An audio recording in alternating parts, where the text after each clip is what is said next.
Thanksgiving dinner. 22 chairs. And somehow, mine was placed just close enough to hear every Ivy League flex my cousin dropped like confetti. I've always believed that the people who arrange the seating at family events know exactly what they're doing. There's a science to subtle cruelty, and on this particular Thanksgiving, I was the lab rat. We were at my aunt's sprawling house, the one with the obnoxiously perfect white cabinets and the chandelier that looks like it costs more than my annual income at the time. The dining room was packed, echoing with voices, silverware, and unsolicited life advice. There I was, parked right between my mother, who still thinks branding is what cowboys do to cattle, and my cousin Blake, golden boy of the family, fresh off the Ivy League stage. Harvard was transformative, Blake said, his voice polished a little too loud, like he'd rehearsed the line. It's not just the education, it's the network, the gravitas. You walk into a room, and people know. He said this while spooning organic cranberry sauce onto his plate, never once making eye contact with me.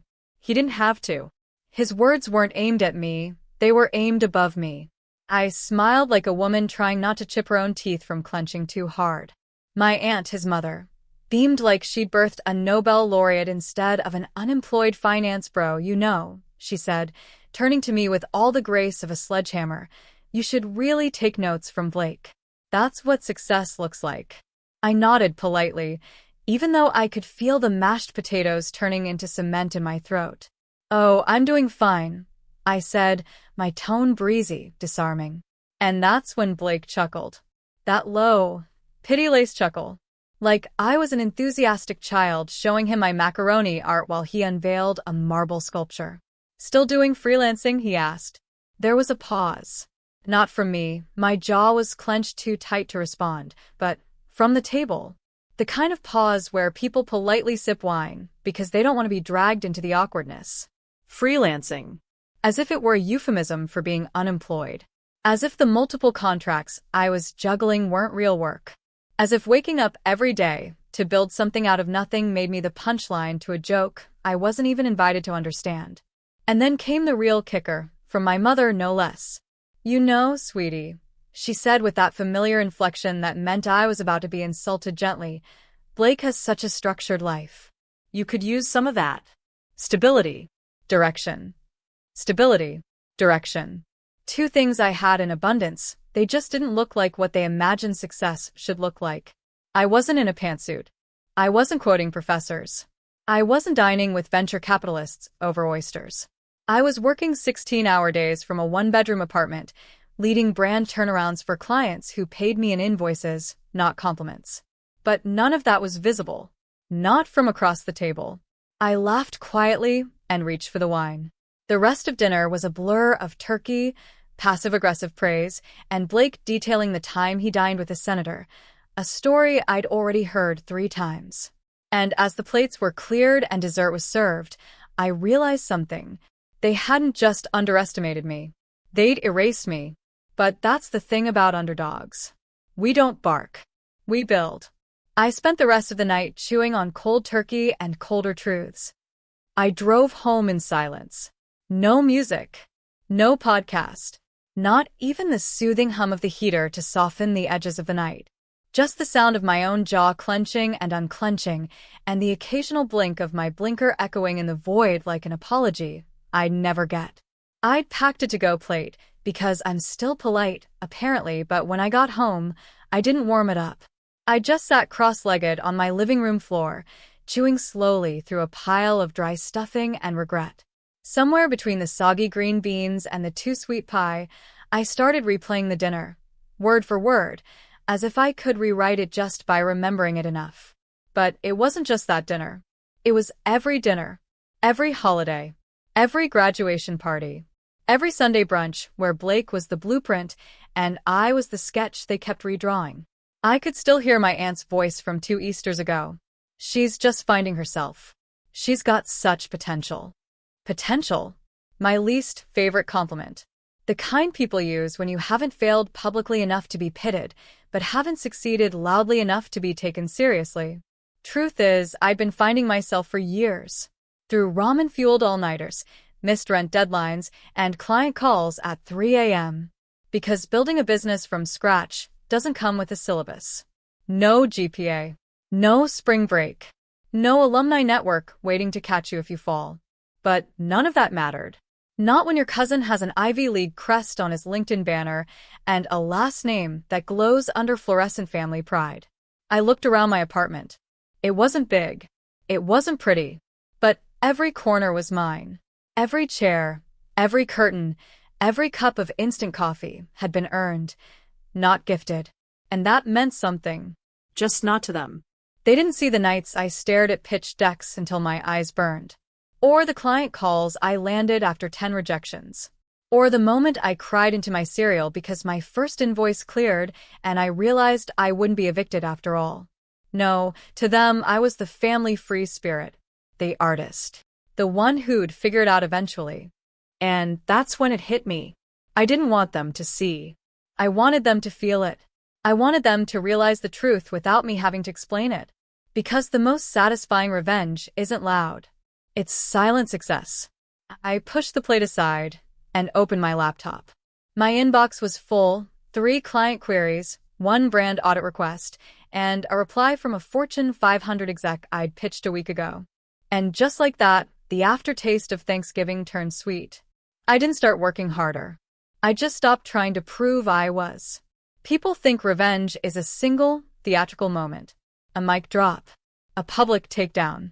Some grand gesture where the underdog finally bares her teeth and everyone gasps in awe. But that's not how it works in real life.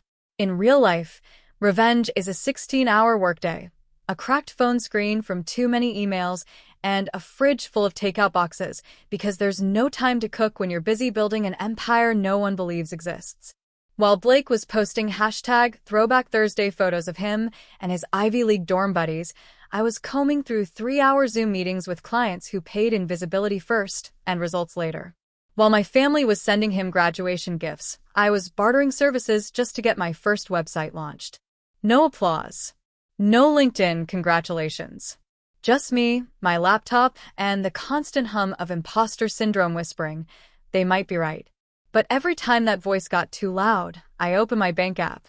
I wasn't rich yet, but I was stable. That 6-figure retainer had just dropped, and I hadn't even told my best friend. It wasn't secrecy. It was strategy. Let them believe I was figuring it out. Let them underestimate me so completely that when the truth finally came, it wouldn't just surprise them, it would redefine me. I built systems while they speculated. I scaled while they gossiped. I signed NDAs while they sighed about my potential. I wasn't just freelancing anymore. I was consulting. Clients came to me when their brands were broken. I rebuilt identities from pixels and panic. I tripled follower counts, turned flailing startups into 7-figure turnarounds. And I did it all from the same beat-up desk I bought from a yard sale. No office. No business card. No seat at any family table that mattered. Just impact. Just invoices. Just results. Sometimes, I'd get an email notification while scrolling through family group chats filled with updates about Blake. Promotions, travel photos, dinners with professors. I'd smile. Because while they were talking about his past, I was building my future, in real time. They couldn't see it, and I wasn't about to show them. Because when the reveal came, it wouldn't be a moment of explanation. It would be a moment of recognition. And it was coming faster than even I realized. Success didn't roar. It whispered, then multiplied. You know what they don't tell you about momentum? It doesn't knock. It trickles in one email, one client, one "Hey, can I refer you to someone?" at a time. And suddenly, you're no longer chasing the dream. You're managing its waitlist. That 6-figure retainer? It wasn't a fluke. It was a signal. Proof that I wasn't crazy for charging what I was worth, even if no one at my dinner table thought it was real work. After that came the dominoes. A struggling e-commerce startup in New York. A sustainable beauty brand from Amsterdam. A celebrity fitness coach who'd been burned by 2 agencies and needed a strategist who could deliver, not dazzle. I delivered. Quietly. Relentlessly. And when the projects started overlapping, I stopped trying to wear every hat. I brought in a copywriter, then a virtual assistant, Then a part-time analyst who, ironically, had a degree from the same Ivy League as Blake, but worked for me. I didn't change who I was. I changed how I worked. No more all-nighters unless the stakes were worthy. No more clients who thought exposure was a form of payment. No more explaining myself to family who still thought Canva was a type of pasta. I upgraded not my lifestyle, not yet, but my standards. My apartment still looked the same. My wardrobe still leaned strategic Zoom call. But my calendar? It was booked solid. My Slack channels hummed with productivity. And my bank account, well, let's just say I had more commas than holiday compliments from my mother. And still, I told no one. Not out of spite, out of purpose. Because Blake was still the star. Still the reference point. Still the measuring stick they held up when talking about doing well for yourself. And I didn't want to compete with that. I wanted to collapse it. I wanted to outgrow the very framework they used to judge me. And just when I thought things couldn't get more poetic, a familiar name popped up in my inbox. A college friend turned recruiter. The subject line was simple. Hey, know anyone looking for marketing work? My cousin just got laid off. Harvard guy. You might remember him. Oh, I remembered. And now? It was my turn to decide what kind of opportunity he deserved. I wasn't looking for revenge. I was just scrolling. And then, I saw the crack in the crown. It started like any other night. A decaf coffee. My laptop. Slack pings lighting up like fireflies. And me, procrastinating on a pitch deck by doing what all high-functioning adults do when avoiding real work. Opening LinkedIn. I wasn't expecting to see him. Honestly, I wasn't looking for him. But there he was. Blake C. Banner photo. That same smug graduation cap shot in front of a crimson-bricked building. Title. Open to work. I blinked. Then I clicked. His job history looked exactly how I remembered. Consulting firm, fast-tracked promotions, VP-level title. But the latest update? Gone. No current position. No announcement. No, so excited for what's next. Post with fake humility and 300 likes. Just silence. It didn't take long to confirm what I already suspected. One quick message to a mutual acquaintance, someone from back in our debate team days, ironically, and the tea came boiling. Blake had been laid off. Quietly. No fanfare. No whispers at Thanksgiving. No group chat murmurs. Apparently, the company had merged. Restructuring, they said. He was expendable. Suddenly, the Harvard halo had a crack. I sat back in my chair and exhaled. Not in glee, no, I'm not a cartoon villain. But in recognition. Because for the first time, I saw him not as the polished monument my family worshipped, but as a man. A vulnerable one. A hungry one. And hungry people look for lifelines. So I offered him one. Not directly, of course. I'm not that obvious. Instead, I crafted a job listing. Senior Brand Associate. Growth-focused. Competitive salary. Remote-friendly. Anonymous company name, of course. Just vague enough to intrigue. Just tailored enough to bait a certain Ivy League resume. 2 days later, I received an application. His application. Yale. Fluent in French. Strong leadership background. But also typos. Desperate cover letter tone. The scent of a man trying to sound confident but bleeding uncertainty between the lines.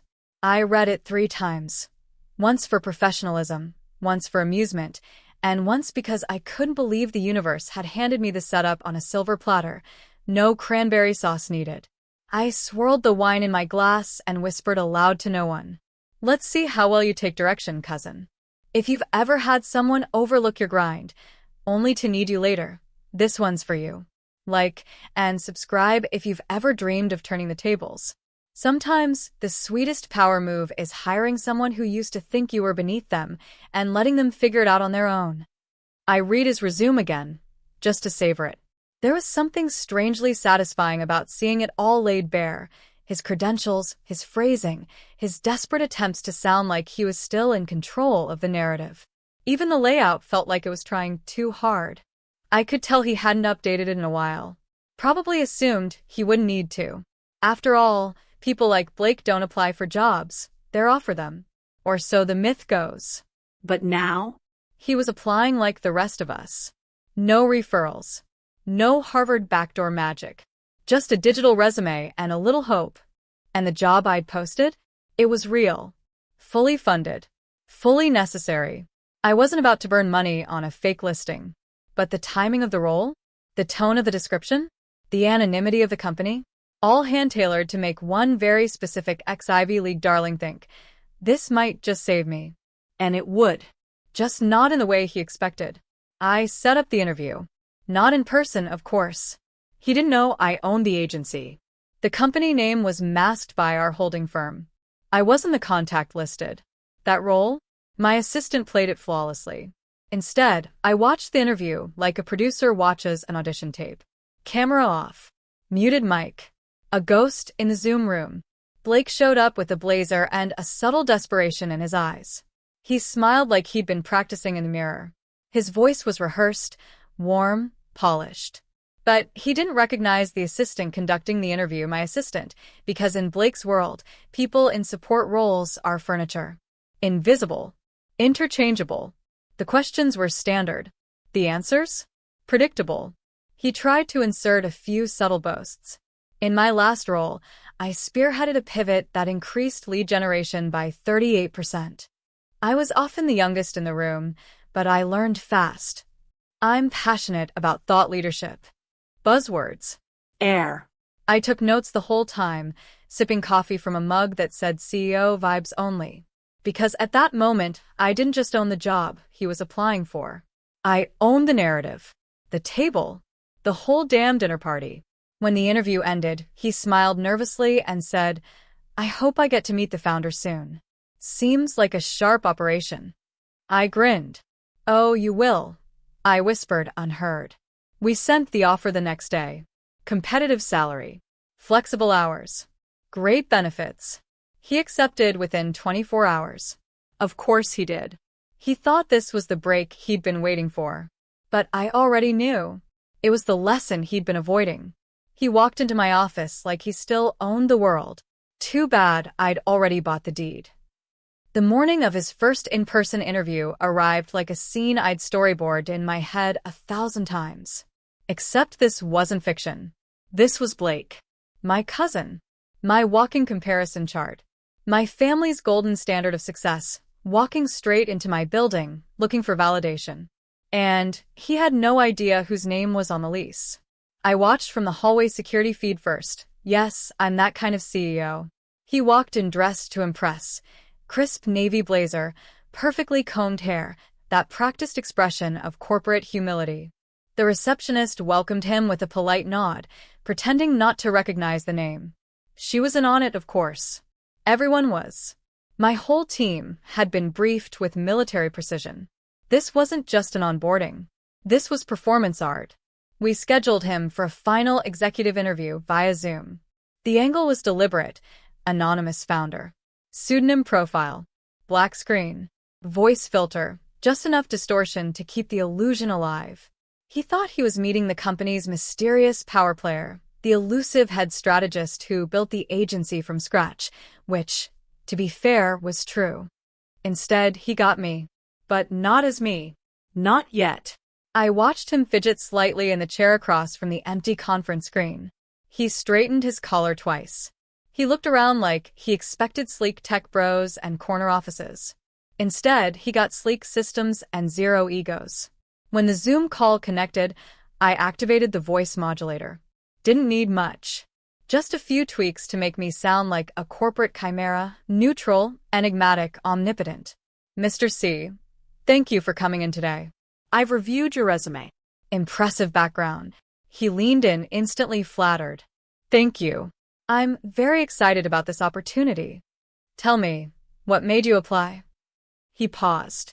This was his moment to pitch. To reassert his dominance. To remind whoever he thought he was speaking to that he came from better stock. I'm drawn to companies that are agile, forward-thinking. I've worked with some big names, but I'm looking for something with substance. Less red tape. More impact. Impact. Cute. I asked a few more questions, his work habits, how he handles creative conflict, whether he believes leadership is earned or inherited. He stumbled on that last one, which made me grin. We wrapped up. He thanked me again. I told him we'd be in touch. When the screen went dark, I took a breath. Not because I was nervous. Because I realized this wasn't about revenge anymore. It was about redefinition. Blake wasn't my competition. He wasn't my mirror. He wasn't even my obstacle anymore. He was just another applicant in a company I built. And he'd just been hired. I didn't need to humiliate him. I just needed him to look up and realize who he was answering to. Monday, 9 a.m. sharp. Blake arrived on time, of course. Clipboard in hand. Outfit sharp. Posture tighter than his resume. He gave the receptionist a charming nod. He remembered names when it mattered. Always good optics. She smiled back, gestured him toward the main bullpen. Someone will show you to your team shortly, she said. His eyes flicked across the open office. Sleek. Minimalist. No glass towers, no loud art installations. Just quietly humming machines and people with calendars too full to fake small talk. He probably assumed I'd be behind some secret wall, tucked in a private office he'd gain access to eventually. That's the thing about men like Blake. They assume power is hidden in tall ceilings and corner offices. They never expect it to be walking straight toward them. And that's when I stepped into view. He blinked once. Then again. His mouth opened slightly, like a reflex that didn't have words attached to it yet. Hey, wow. I didn't know you worked here. Oh, Blake. Oh no, I said, smiling like I just remembered a private joke. I don't work here. I paused. Let it land. I own it. Silence. He laughed. One of those half-nervous, half-hoping it's a joke chuckles. Wait. What? You applied to a job I created, I said, stepping closer. Interviewed with a team I hired. And now you're standing in a building that runs on systems I built from scratch. He stared at me. His brain was clearly scrambling to realign his worldview. The girl he'd called a creative wanderer now had an agency. An empire. And he'd just walked right into it. Tail tucked, collar pressed, humility not yet installed. I tilted my head and offered him a crisp, company-branded folder. Here's your onboarding packet. Desk's over there. The team's excited to work with you. He took it with both hands like it might explode. Still stunned. Still quiet.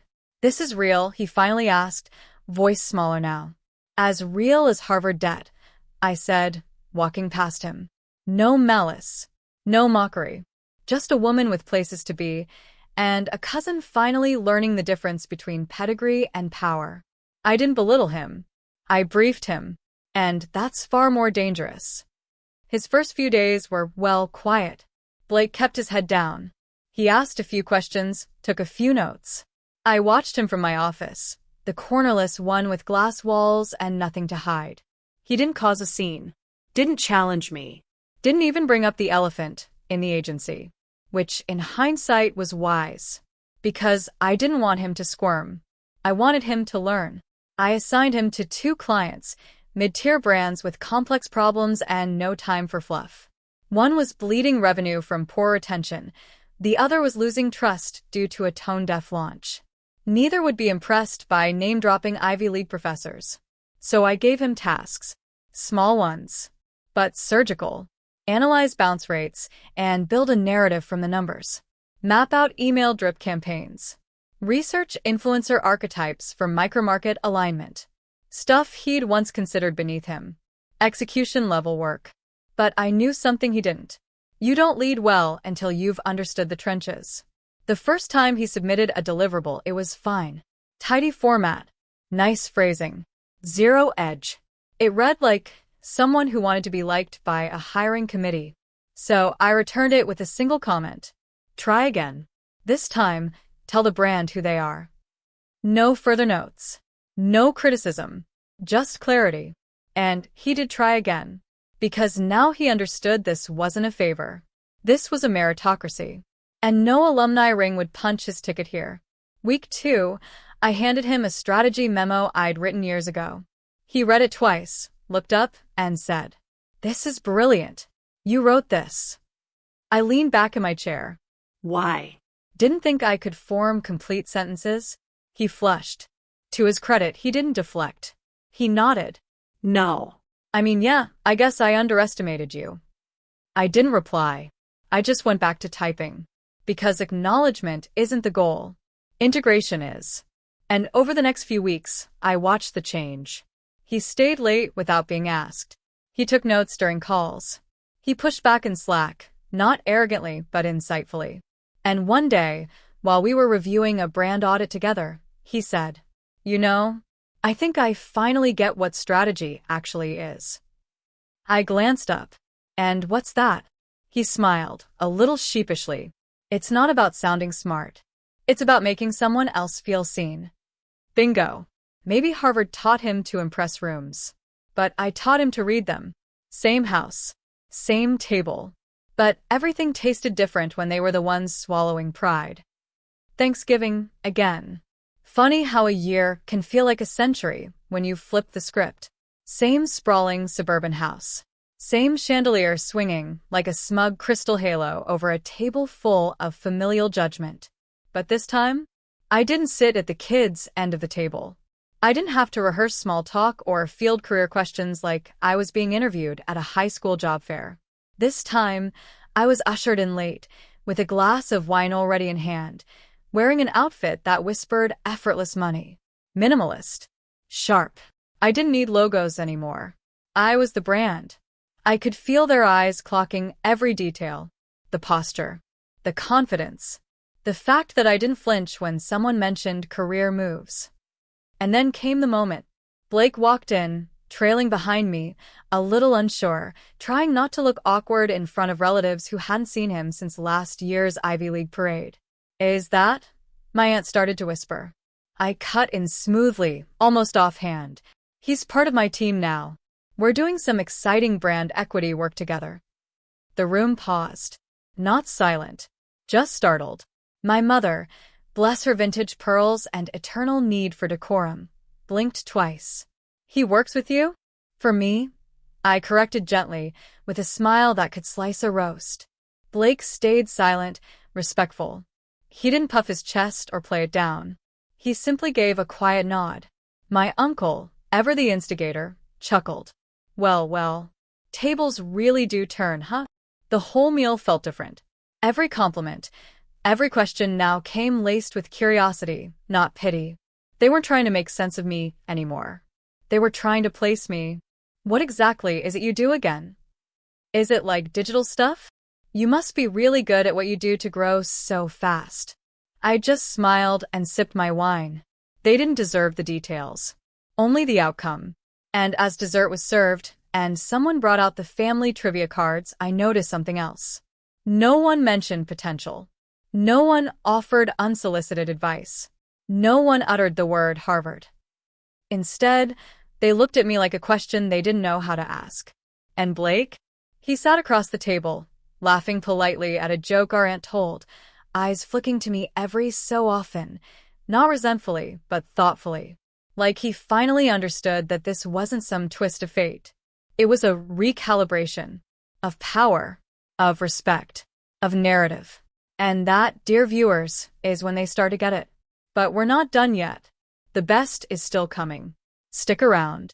He didn't owe me an apology. And I didn't need one. But truth has a weight to it, and that night, he finally picked it up. Everyone had gone home. The candles had burned low, wax pooling like secrets on the runner. The last wine glass clinked against a saucer. My mother hugged me longer than usual, half pride, half confusion, and left with a soft, dazed smile. Only Blake lingered. He hovered awkwardly near the patio door, the night air brushing against his collar like a cue he hadn't taken yet. "Got a minute?" he asked, voice lower than I'd ever heard it. I nodded, leading him to the porch. The same porch I'd once escaped to with a slice of pie and 1,000 unspoken grievances. This time, I brought nothing but my presence. He leaned on the railing. Not the confident lean of a man who wants to dominate a conversation. The tired lean of someone carrying something unspoken. "I didn't know," he started. "About your company. About everything you've built." "No reason you would've," I said. "No one ever asked." He nodded slowly. The silence stretched, not uncomfortable, just real. I was arrogant, he finally admitted. I looked down on you for years. And I didn't even realize I was doing it. You were convenient to overlook, I guess. I tilted my head, acknowledging the honesty. Not warm, not cold, just clear. You weren't the first, I said. Just the loudest. He winced, but didn't argue. Why'd you hire me? He asked, looking at me now, not through me, not past me. At me. I took a breath. Not for effect. Just to choose the truth carefully. Because you needed a lifeline. And I needed a mirror. He blinked. A mirror? To prove to myself that I wasn't imagining it. That I wasn't just being sensitive all these years. That what I felt, being erased, being second best, being underestimated, it was real. You confirmed it. And now I've moved past it. He was quiet. Processing. So, this is your revenge? I almost laughed. No. This is my resume. He looked down, then back up. This time, with something closer to respect than regret. You're really good at what you do, he said. I know. I'm lucky to be working for you. Yes, you are. I didn't sugarcoat it. I didn't offer reassurance. He wasn't here for healing. He was here to witness the recalibration. And for the first time in our entire shared history, he was listening. We stood there for another minute in silence. Then he nodded once and walked back inside. No apology. No breakdown. No cheesy emotional catharsis. Just the quiet, sober reality of a man learning where he really stands. And for me, that was enough. They didn't need an announcement. They needed a wake-up call. And I let the silence do the shaking. It started with whispers. The kind that ripple across wine glasses and hover at the edges of conversations like an unfamiliar scent. So, Blake works for her now. Like, at her company? Not with her? What kind of company is it again? Wait, how big is it? I didn't answer any of these directly. I didn't have to. Aunt Nadine, Blake's mother, high priestess of passive praise, pulled me aside after dessert, still holding a half-eaten slice of pumpkin pie like it might protect her from what she was about to ask. Honey, she said, with that stretched-thin smile, you never told me you'd started a business. I took a sip of my water, held her gaze. I didn't start one. I built one. She blinked. Once. Twice. Well, I just assumed you were still, freelancing. That was years ago. She swallowed that information like it was dry cornbread. Across the room, Uncle Terrence was typing something furiously into his phone, no doubt Googling my agency name, which he'd overheard my assistant mention in passing. He looked up with a startled little laugh. You're in Forbes? I shrugged. They liked the way I scaled direct-to-consumer brands during the pandemic. He looked at me like I'd just told him I moonlight as a Bond villain. The cousins who once called me the artsy one suddenly couldn't look away. They weren't smug anymore. They were calculating, trying to reconcile the girl who once brought gluten-free brownies to potlucks with the woman whose client list included Fortune 500s and tech unicorns. Even my mother, God bless her, had gone unusually quiet. She sat in the armchair clutching her wine glass, watching the room adjust to this new alignment like a queen witnessing a coup she hadn't authorized, but could no longer deny. What made it worse for them? I didn't brag. I didn't give a speech. I didn't whip out slides or scroll through earnings on my phone. I just existed. I showed up, sat at the head of the table, signed Blake's paycheck, and smiled when no one knew what to say next. And that, ironically, said everything. I didn't raise my voice. I raised a glass. And suddenly, the whole table listened. The clatter had quieted. Dinner was long over, the plates scraped clean, and the leftovers wrapped in foil for relatives who still treated Tupperware like inheritance. The wine had done its soft work, loosening tongues, flushing cheeks, mellowing tension. And as tradition demanded, someone had to make a toast. Usually it was Blake. Because he was always so eloquent. Because he'd been born for leadership. Because his vocabulary came with a tuition bill. But this year, Aunt Nadine turned to me, almost cautiously, like she was passing a baton she didn't want to admit had already been dropped. Would you, like to say something? There was a flicker of discomfort around the table. Even Blake looked up from his glass, blinking once. No one said a word. So I stood, calm, Measured. No trembling hands. No performance nerves. Just truth. To all of us, I began, my voice even. The ones who stayed late to help clean up. The ones who made the desserts from scratch. The ones who weren't always in the spotlight, but never stopped showing up. Eyes widened slightly. I didn't name names. I didn't need to. To the ones who were told to follow someone else's lead and instead built roads of their own. Quietly, relentlessly, without applause. Now every eye was on me. To the underestimated, the overlooked, the ones who weren't handed microphones or megaphones, but still found a way to be heard. I raised my glass.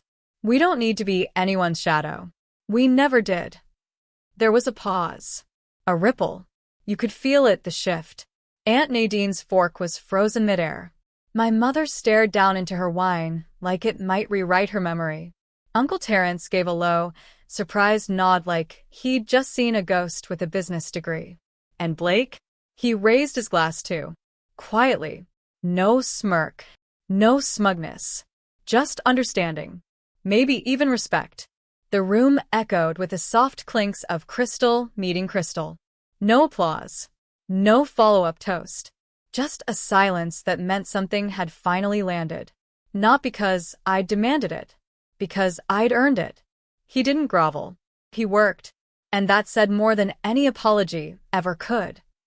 After Thanksgiving, things shifted, but not in the way people expected. There was no dramatic reconciliation. No teary family group hug. No movie score moment where Blake and I became best friends over coffee and KPI dashboards. We just worked. Every day, Blake showed up to the agency. On time. Focused. Head down, ears open. No more quiet arrogance. No more passive superiority. Just output. And surprisingly, it was good. His background in systems thinking helped sharpen our process flows. He took ownership of internal audits, streamlined our client intake protocol, and even fixed a reporting issue that had been bugging us for months. He didn't try to lead. He tried to contribute. And bit by bit, people stopped whispering, "Isn't he your cousin?" and started saying things like, "Blake turned that report around in 2 hours. He's fast. Like, really fast." He's different than I expected. Same here. I caught him one evening pulling extra hours for a high-pressure client launch. He wasn't complaining. He wasn't seeking praise. Just typing furiously, sleeves rolled up, jaw tight with concentration. "You good?" I asked. He looked up, startled, then smiled, not sheepishly, not performatively. Just human. Yeah. Just wanted to make sure this goes live without a glitch. "You don't have to prove anything," I said, leaning against the doorway. He paused. "I know, but I want to." That landed. Not just because it was sincere, but because it was a first.